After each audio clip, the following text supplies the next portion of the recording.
Bonjour à tous et bienvenue dans Startup, l'émission qui vous dit tout sur les startups algériennes. Cette semaine, nous allons vous présenter une startup qui vous veut du bien. Elle s'appelle Qaous et elle met en lien les artisans avec les clients. Qui n'a pas eu besoin un jour d'un maçon, d'un artisan ou d'un électricien? Eh bien, tout ça est disponible aujourd'hui sur www.qaous-algérie.com.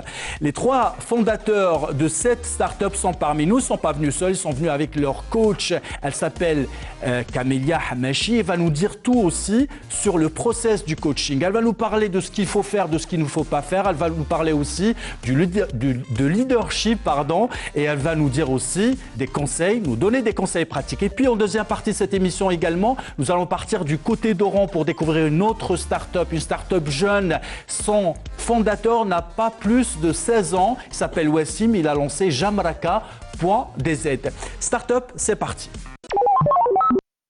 Et nous commençons cette émission avec deux cofondateurs de Qaous. Il s'agit de Mohamed Mouzaoui et Bouzara Hichem. Merci à tous les deux de participer à ce numéro de Startup. Nous commençons avec vous, Mohamed. Qaous, ça veut dire quoi? Premièrement, merci pour l'invitation. Et alors, Qaous, il y a abréviation, les Qualified Algerian Workers Services, اللي هي تخدم انترميدير ما بين les artisans وما بين les clients اللي يسحقوا هاد les artisans. Donc, si on veut traduire, c'est l'application des artisans qualifiés en Algérie, c'est ça? Exactement. Et l'idée, elle est née quand et comment, Hichem? Bon, c'était comme toute belle initiative بدات من l'université وين تلاقينا comme des amis وين كان عندنا un souci commun entre nous, c'était le problème de comment trouver un artisan, un maçon, un peintre, etc. بلا ما يصراو لك مشاكل, etc. Et vu que كنا des étudiants en informatique, قلنا علاش pourquoi pas exploiter la technologie pour régler ce problème. Donc شفنا le potentiel اللي قدموه les plateformes web et mobiles. Surtout que راهم déjà accessible à tout le monde, كامل عندنا la 3G, la 4G. Très bien. Et dans cette aventure, vous êtes trois cofondateurs, nous verrons le troisième tout à l'heure. Mohamed, vous faites quoi exactement aujourd'hui?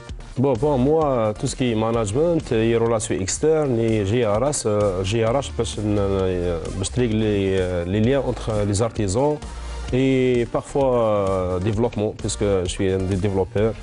Front-end. Très bien, donc on a compris qu'il s'agit d'une plateforme. Nous allons parler tout à l'heure si vous allez développer une application ou pas, mais pour l'instant nous parlons d'une plateforme qui facilite la vie aux utilisateurs pour trouver un artisan, un électricien, un maçon, etc. Rapidement, mais efficacement aussi. Exactement. Est-ce qu'il y a l'efficacité? Absolument. Justement, وين تبان l'efficacité تاع la plateforme, c'est que ماشي n'importe qui يقدر ينسكري في لا بلاتفورم. باش تنسكري في لا بلاتفورم لازم لك تكسبوزي الخدمه اللي خدمتها من قبل اترافير دي فوتو وين صورت اكسيتيرا باش تبروفي باللي او موان عندك ان سيغتان شويه كريديبيليتي في الخدمه تاعك. او ميم طون باش او ميم طون لي كليون راح يكون عندهم لو دروا باش يفاليو هاد لي ترافايور اللي خدموا لهم. Très bien. Donc il y a des critères d'évaluation. C'est pas n'importe qui s'improvise artisan et qui peut s'inscrire chez vous. Est-ce que vous exigez aussi qu'on soit diplômé ou quelqu'un qui a un savoir-faire dans un domaine peut s'inscrire dans votre application? Pour هذا البوا شفنا باللي كاين سونتر فورماسيون بروفيسيونال الجيري في كاع الولايات عندهم هاد لي زارتيزون من كاع ماسو بلومبي تو. دونك كاين رول تاع اسمه مستشار واش يدير ايفالياسيون تاع كاع لي زارتيزون. دونك حنا هذاك لي دوني نحتاجوهم حنايا باش نشوفوا الطوندونس تاعهم شكون. من بعد يجوزوا على التيست. ابري هذاك التيست حنا نختاروا لي كومبيتون تاع لي كومبيتون باش يجوزوا في Qaous. Et en ce moment, vous êtes en relation avec les centres de formation algériens? Oui, absolument. Ça se passe comment? Oui. دونك ديجا درنا معهم ميتينغ، لقينا باللي عندهم بزاف لي بروبليم تاع يخرجوا 2011 باغ اكزومبل حتى 2015 باش يخدموا باسكو تعرف باللي الشوماج لاجيري تو دونك حنايا ايسينا نريقلوا هذا البروبليم تاعهم باش اللي يخرجوا من تماك تكون عندهم لوكازيو باش يدخلوا الكوس ويوروا الكاليتي تاعهم ونبينوا لهم بور لي كليون. هشام رحنا لهم قلنا لهم خبرناهم على الانيسياتيف تاعنا ils nous ont mis en contact avec les professeurs اللي قريهم تما سوا تيوريكمون ولا براتيك مع الناس باش ندو باش نشوفوا كيفاش تندار الخدمه واش كاين لابري وسورتو لي ديريكتور تاع لي سي اف بي اللي راهم واجدين يعاونوا les artisans, les jeunes, voilà, les jeunes اللي راهم يتفورماو باش ابري يلقاو دي بوست بور ترافاي دونك راهم واجدين باش يعاونونا. Ça prouve que votre site web vient à point nommé peut-être parce que le besoin il est là. Les artisans, comme vous l'avez dit, ils sortent des centres de formation et après ils se retrouvent au chômage. Les gens sont en quête de recherche justement d'une main-d'œuvre qualifiée et a fortiori bien sûr peut-être pas cher. Et vous êtes la jonction, vous êtes le lien qui met déjà en contact ces compétences. Alors, une autre question à vous Hichem et je vous la pose aussi à vous Mohamed. Maintenant, il va se passer quoi? Comment vous allez développer? Est-ce qu'on reste sur un site web ou on va vers la mobilité, vers l'application mobile? بون كيما راهم ماركينا كاع في المارشي الجيريان الحاجه اللي راهي كاينه كاع عندهم 3 جي 4 جي دوك الكونيكسيون اي تو دونك حبينا نديروا السيت ويب اي ثاني كنزيدوا ابليكاسيون موبيل باش يقدر يكون في اي بوزيسيون في اي بلاصه يقدر يكونتاكتينا فاسيلمون ويقدر يلقى الارتيزون اللي راه حايبه هو. Donc ça va passer en parallèle. D'un côté, on va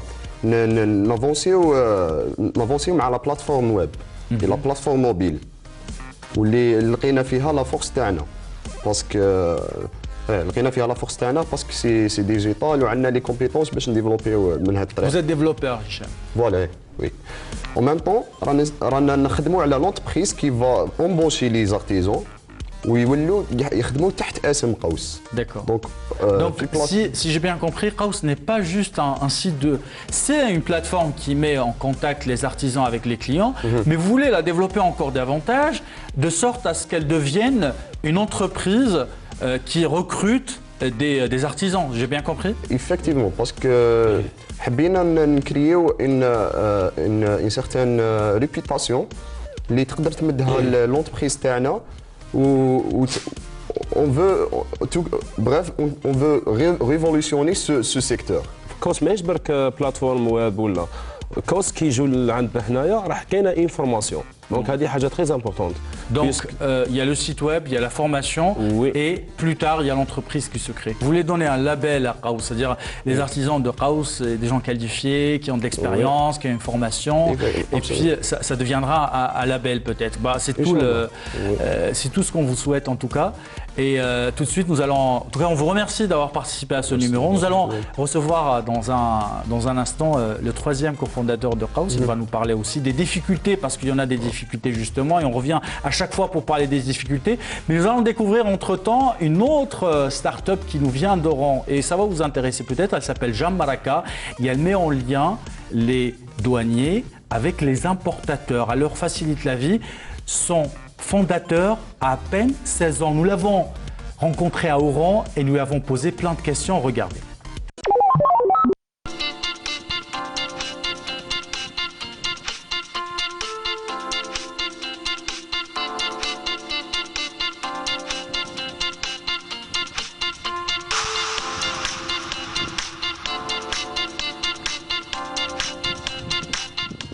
Jambaraka est une plateforme, multiplateforme, une application mobile et un site web qui facilite la relation entre le transitaire et l'importateur, exportateur et le commissionnaire en douane.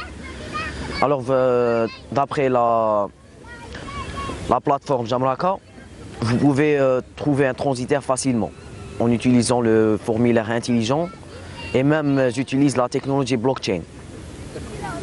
Alors, la centralisation des procédures douanières, même la recherche des transitaires, ainsi que des procédures douanières. Le public concerné par notre plateforme et les transitaires les importateurs, exportateurs et les commissionnaires en douane, ainsi que les transporteurs maritimes et aériens.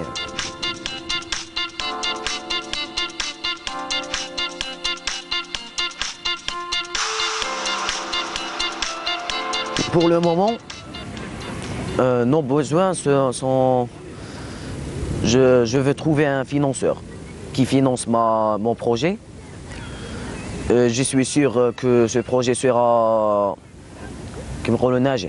dans le domaine de dédouanement, etc. Et même côté formation du commerce international. Mon rêve, c'est créer une entreprise pour motiver les autres gens à créer une entreprise. Même, je veux créer cette entreprise pour entrer le domaine de blockchain en Algérie et même l'intelligence artificielle.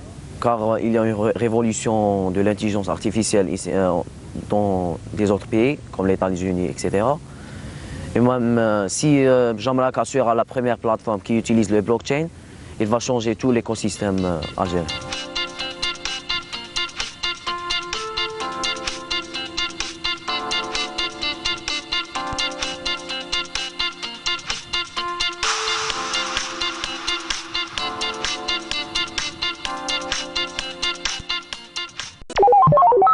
De retour donc sur le plateau de Startup, nous allons vous plonger dans l'univers du coaching et nous allons parler aussi de Qaous. La coach référente, elle est avec nous, elle s'appelle Kamilia Hamachi et un troisième fondateur de Qaous est parmi nous aussi. Il s'agit de Badreddine Yasher. Merci à tous les deux de participer à ce numéro de Startup. On commence avec vous, Kamilia. Vous les avez accompagnés, Qaous? Oui. Comment vous les retrouvez aujourd'hui? Alors, merci d'abord pour l'invitation, Monsieur Swick. Ça nous a fait un grand plaisir d'avoir un échange en offline et en online. Donc, en réalité, l'histoire de l'accompagnement, c'est en fait, en quelque sorte, si on peut dire cela, c'est la loi d'attraction universelle. Parce que quand on se veut donner, les choses viennent vers nous. Donc en réalité, avec Qaous, c'était presque un pur hasard, parce que là, j'ai commencé le coaching, je dirais 2 ans avant, et c'était beaucoup plus un petit peu de l'accompagnement des jeunes pour les rebooster, pour les motiver. Et puis après, avec le programme des LEAP, donc Entrepreneurship, Leadership and Innovation Program, donc on m'a contacté et j'ai dit pourquoi pas, on pourra, Inch'Allah, les accompagner. Et un coach aujourd'hui, parce qu'on essaie aussi de faire de la pédagogie dans cette émission, un coach il fait quoi avec une équipe? Une équipe essentiellement composée de jeunes, parce que tous nos invités sont des jeunes. Vous faites quoi avec eux? Alors, la première des choses, déjà, pour être coach, il faut vraiment être généreux et être patient et aimer partager. Donc avec les jeunes, ce qui est bien, c'est que déjà ils ont ce punch, ils veulent donner, ils veulent un petit peu explorer le monde. Donc c'est passionnant pour nous en tant que coach, parce qu'en fait le processus qu'on instaure, c'est un petit peu un processus d'accompagnement. On les laisse par eux-mêmes découvrir qu'est-ce qui va être comme la bonne idée. Et découvrir leurs compétences parfois aussi. Tout à fait, et c'est des révélations, hein. C'est des personnes qui pensent qu'ils ne pouvaient pas faire telle chose, et juste avec un petit questionnement, avec un petit accompagnement, ils se retrouvent à immerger quelque chose de très très beau. Badreddine, Kamilia vous a appris quoi? Bon, tout d'abord, je vous remercie pour votre invitation. Bon, Kamilia a été, comme moi, pour moi et pour l'équipe Qaous, comme une mère. Donc, comme toute start-up, elle est très jeune, hein. comme toute start-up, on commence petit. On commence avec une idée, ensuite on grandit jusqu'à devenir une entreprise qui peut se prouver et qui peut faire ce qu'elle veut. Ouais, exactement. Faire ce qu'elle veut. Mais tout ce qui nous a permis d'avancer avec Kamilia et avec les autres coachs, c'est leur expertise, ce qu'ils ont apporté à notre projet. On ne savait rien du marketing, on ne savait rien de l'étude du marché, on ne savait rien du plan de marketing, du MVP, on ne savait rien de tout ça. Mais ils nous ont appris ça. Ils nous ont appris encore comment faire ça. Comment faire ça pratiquement et théoriquement. Et aujourd'hui, il n'y a pas que le chemin n'est pas rose pour les startups dans le monde et notamment en Algérie. Vous avez des difficultés aujourd'hui, Badreddine. On n'a pas parlé de difficultés avec les deux autres invités. Quelles sont les difficultés que vous rencontrez dans l'immédiat? On a rencontré plusieurs difficultés dans le passé, mais dans l'immédiat, c'est la difficulté de trouver un sponsor ou bien un investisseur qui est prêt à donner son argent pour voir le fruit de Qaws. Donc, Camélia, c'est le nerf de la guerre. On rencontre ça dans toutes les entreprises, dans toutes les startups, la problématique des business angels en Algérie. C'est vrai, on n'a pas déjà... La notion de business angels, je crois qu'elle n'est pas encore déployée à 100% en Algérie. Mais le plus important, ce qui est intéressant à souligner, en fait, c'est qu'en Algérie, on commence déjà à avoir des incubateurs et des personnes qui s'intéressent à financer des petites startups. Donc c'est déjà un grand pas, un premier pas et un grand pas, et qui va peut-être nous émerger vers quelque chose d'autre à l'avenir. Maintenant, par rapport encore aux business angels ou bien un vendeur, un accompagnateur, je dirais un investisseur, un bailleur de fonds, pour qu'on puisse l'avoir, il y a tout un travail derrière. Donc, encore une fois, quand je discute avec les jeunes, je leur dis, quand en fait on n'arrive pas à voir la personne, c'est quand on n'a pas donné l'envie qu'ils viennent. Donc, il faudrait travailler sur plusieurs aspects et surtout démontrer quelle est la valeur ajoutée de ce projet, quelle est son unicité un petit peu et qu'est-ce qu'il démarque un petit peu cette idée des autres qui sont déployés sur le marché. Le rendre séduisant, sexy. Tout à fait, c'est le cas en fait quand on est là à pitcher son projet. C'est en fait, on donne de l'importance à ce qui est un petit peu au regard de l'audience. Quand on est devant un jury qui est composé de financiers, de juristes et tout, là il faut toucher à tous les paliers. On ne peut pas se permettre juste de dire que notre idée elle est unique parce qu'elle est unique. Il faut absolument l'accompagner avec un certain nombre d'arguments qui sont solides et en même temps une certaine étude qui est avérée. Et surtout qu'il y ait de l'expertise derrière qui supporte ça. Très bien. Et en attendant les financements, justement, Badreddine, vous vivez comment aujourd'hui? On vit une start-up qui marche à petit pas. On est en train d'avancer dans notre site web. On rencontre des investisseurs. On essaie de rencontrer des investisseurs. On demande du conseil à nos coachs. Et ce qui est plus important, c'est qu'on essaie d'avancer malgré ça. On essaie de contacter des gens, des maçons. Notre spécialité, c'est de réunir les maçons pour les mettre en lien avec les clients. On essaie de rencontrer les maçons et on a remarqué qu'ils ont accepté l'idée. Très bien. C'est le plus important. Ça, c'est un point très important, Camélia, parce qu'il y a deux théories. Parfois, il y a des startups qu'on rencontre, on dit non, nous, on attend qu'il y ait un écosystème compatible avec notre idée, qu'il y ait des financeurs, etc. Sinon, on ne se lance pas. Eux, ils se disent non, nous, on avance petit à petit. Est-ce que c'est le conseil que vous donnez, vous, à vos startups? Oui, c'est ça. Hein. C'est ça ce que je leur donne et c'est le discours qu'on tient à chaque fois. Et d'ailleurs, ce que je disais tout à l'heure à Hicham, qui est un des cofondateurs que vous avez rencontré tout à l'heure, c'est en fait, on doit pas partir sur une rupture, on doit partir sur une continuité. L'existant y est, là, c'est nous qui devrons bâtir le futur. Donc, en attendant qu'un écosystème existe, ça peut prendre des décennies. Donc, il faudrait en faire et surtout, en fait, la persévérance d'aller de l'avant. Ce qui est le fuel, ce qui est un petit peu l'essence pour aller. Mais c'est d'attendre que quelqu'un va prendre notre projet. C'est vrai qu'on ne peut pas avoir l'ambition de réaliser le projet tel qu'il a été envisagé au départ. Donc, améliorons petit à petit, prenons le projet morceau par morceau.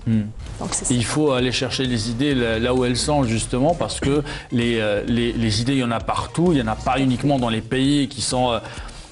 avec lesquels on se compare en permanence. Il y a dans les pays africains, c'est un gisement intarissable d'idées. Il faut aller chercher peut-être vers là. Quels sont les conseils que vous donnez aujourd'hui à ceux qui sont comme, par exemple, la start-up de Badreddine, Qaws, qui se lance et qui sont en plein process? Vous leur dites quoi, en 2 mots? Alors, je leur dis déjà, si on a une idée, ça, c'est déjà un grand pas. Mais le plus important, c'est un petit peu de travailler autour de l'idée et de savoir comment la placer dans le puzzle qui est l'écosystème qu'on a. Et après, en fait, pour se préparer en cas où on a je dirais des changements, des plans B, C à planifier, il faudrait se préparer en amont. Ça, c'est le premier élément. Le deuxième élément, c'est la persévérance, encore une fois, parce que on s'en lasse rapidement, alors qu'en start-up, on doit se continuer à filer pour pouvoir avancer. Bedreddine, ça vous parle, tous ces conseils, toutes ces directives? Bien sûr, bien sûr. Et moi, si j'étais à sa place, je donnerais les mêmes conseils. Car tout ce qui est... Vous êtes encore au stade de recevoir les conseils. Hein. Bien sûr, ouais. Ils sont les bienvenus. Donc, premièrement, je conseille toutes start-up et toute personne qui ont une idée, de l'étudier profondément. Très bien. C'est ce que vous avez fait, vous? Oui, bien sûr. Sinon... Et quand vous n'avez pas d'aide, vous faites comment? Vous m'avez dit tout à l'heure, vous m'avez raconté une belle histoire. Il y a Internet. Il y a toutes les chaînes, il y a plusieurs chaînes YouTube qui parlent de marketing, il y a plusieurs chaînes YouTube qui parlent d'études de marché, il y a plusieurs chaînes ou bien sites qui vous apprennent comment faire un site web ou bien comment réaliser une idée. Les démarches de Et en plus de ça, parce que c'est ce que vous m'avez raconté tout à l'heure, vous m'avez dit qu'on avait besoin de plein de compétences, mais on ne les avait pas. Comment vous avez fait pour les acquérir? On les a acquis grâce à Internet et grâce aux conférences qu'on a pu assister. On a assisté à plusieurs conférences dans le domaine de l'entrepreneuriat. On a assisté à des conférences comme Alger Startup Conference. Ouais. C'était vraiment très bénéfique pour nous. On a rencontré des investisseurs, on a rencontré des coachs, des fondateurs de programmes d'incubation comme les fondateurs d'Impact at Work, qui est sponsorisé par la Wilaya d'Alger, et les fondateurs de LEAP. Très bien. Voilà, donc ça va peut-être le dernier mot, Camélia. On pourra peut-être faire une émission sur ça, sur l'auto-formation sur Internet. C'est quelque chose que vous conseillez aux start-upers que vous coachez? Oui, l'auto-formation en général, mais chez Chart sur Internet, mais l'auto-formation et ne pas attendre que quelqu'un vienne nous donner quelque chose. Parce qu'il y a de open source, il y a de partout et vous pouvez vraiment vous enrichir. Si on veut, on peut. Un dernier mot, merci Camélia, un dernier mot pour les startups qui veulent se lancer, qui ont une idée, qui n'ont pas encore... Tout simplement, je dis aux startups, lancez-vous. Ayez confiance et ayez foi en votre idée et ce que vous pensez de l'avenir de votre idée. Il faut avoir toujours une vision de votre idée. Très bien. Merci à tous les deux d'avoir participé à ce numéro de Startup. Voilà, on peut encore en débattre pendant des heures, mais on reviendra peut-être un jour sur l'auto-formation sur Internet parce que c'est quelque chose, c'est un domaine vaste et c'est un domaine qui intéresse particulièrement les startups. Merci à vous tous d'avoir suivi ce numéro de Startup. N'oubliez pas qu'il y a cette adresse qui s'affiche en bas de votre écran si vous êtes start-upper, si vous voulez nous contacter, si vous voulez participer à l'émission. N'hésitez pas à nous contacter. On se retrouve la semaine prochaine avec un nouveau thème. D'ici là, restez connectés.